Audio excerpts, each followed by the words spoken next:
Hey, welcome back, everyone. It is time for Daybreak in 10 on Color 10. We are on the air with you without commercials for the next 10 minutes, beginning right now. And first, let's head on over to meteorologist TJ Springer with a look at our forecast first. Good morning, TJ. For some of us guys, definitely wintry out there. Good morning. We've seen that snow falling, but not in the Springfield metro. We're trying, though, seeing that rain snow line creep back to the west as some heavier snow has been falling east along Highway 60 and really eastern reaches of the Color 10 viewing area and down to the south, too. So we're going to continue to see this snow circulate around this low as we progress through the rest of our Thursday. So some of us are going to encounter slick roadways for sure. We have had reports of heavier snow down across northwestern Arkansas, like Compton, over 2 inches there. Even in southwestern Missouri, McDonald County, Rocky Comfort has seen over 2 inches of snow this morning. So it is happening, not just in the metro at the moment, but that doesn't mean we won't see some of that snow. I think by early on this morning, this is 7:30 a.m., trying to see some of that snow circulate back on through, and that continues through mid to late morning before we start to see this moisture taper off a little bit. Still could have some lingering rain and snow showers into the early afternoon and evening before we just see the cloud cover stick tough through later on tonight and into the wee hours of our Friday. Watch out for those slick spots of snow-covered roads, especially on less traveled thoroughfares where the snow has been coming down heavier. Still could see another 1 to maybe 3 inches in the heavier zones, the hardest hit locations like northwestern Arkansas, eastern neighborhoods. We'll have that last look at that 7-day forecast and when we finally warm up in just a little bit. All right, TJ, thank you. And as we see that rain and that snow dancing around Springfield, we have had our Bailey Stroll out driving to check on those road conditions. Let's check back in with her one last time. Bailey, where are you and what do you see out there right now? Well, we're just off Glenstone near Chestnut Expressway here in St. Louis Street here in Springfield, and I wish I had more to show you guys. Honestly, the precipitation has really stopped here in the Springfield metro area for the moment, at least. If anything's coming down, it's really missed. I mean, it feels cold out here. It feels like it's freezing. But we just aren't seeing that snow like we expected. Earlier, we did see some flurries around Fordland and Rogersville, and there are some flurrying around my head right now. I don't know if that's rain or if that's flurries, but either way, the road conditions out here are just not dangerous. I mean, nothing to worry about if you're heading out in the Springfield area. You don't have to clean off your car, and you don't have to worry about any dangerous road conditions this morning. But as we head south into our southeast, we might see some covered roads, especially those side roads. We saw a lot of MoDOT trucks out here in the area earlier this morning on the highways and main streets covering the roads, but those side roads might be covered quick this morning, especially around Berry County. If you're checking the MoDOT traveler information map this morning, make sure you zoom in a little more. A lot of it looks green, but if you do zoom in, you could see some partly covered roadways, especially as the morning goes on. Down in Berry County, we had some of those earlier, but we'll check back in with you later. For now, if you're heading out, coming into Springfield Metro, you're good to go. Reporting in Springfield, Bailey Stroll, Ozarks First. All right, Bailey, thank you. Now let's check in on some national news. After a lengthy day of protests and riots in Washington, Congress reconvened last night and voiced opinions on the events that happened before certifying each state's electoral college votes to confirm Joe Biden to be the next president of the United States. Both the House and Senate defeated objections to Arizona and Pennsylvania's votes. Early this morning, the White House released a statement from President Trump saying though he disagrees with the outcome of the election, he promised an orderly transition on January 20th.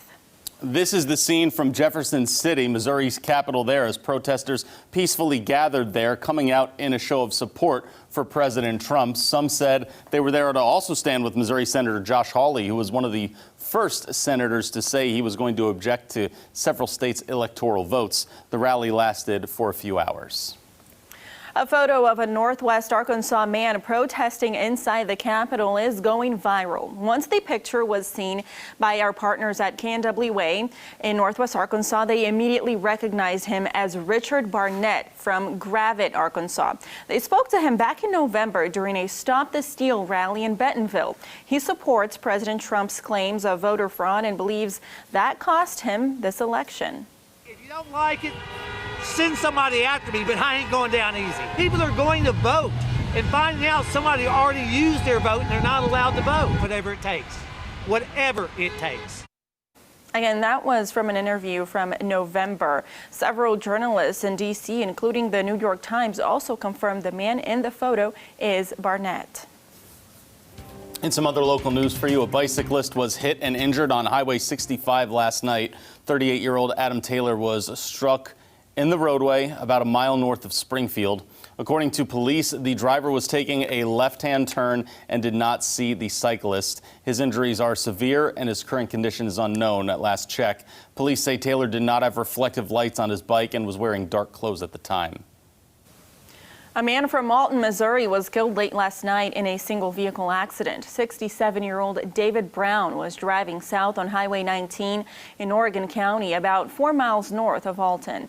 The vehicle went off the road and overturned, ejecting Brown. The Highway Patrol crash report indicates he was not wearing a seatbelt. A 101-year-old woman who passed away last month in Marshfield was also the last known widow of a Civil War soldier. Get this story. Helen Jackson met James Bolin at a church near her home in Niangua during the height of the Great Depression. Jackson's father used to make her stop at his home and help with chores, and at the time she was still in school. The two got close, and he eventually asked her hand in marriage in 1936. As repayment, she could access his Union pension when he passed away. He did die about 3 years later. She kept it a secret and never withdrew that pension. Some of her friends explained to us why. If it came out, they would think that she was money hungry and she married that old man just to get his pension.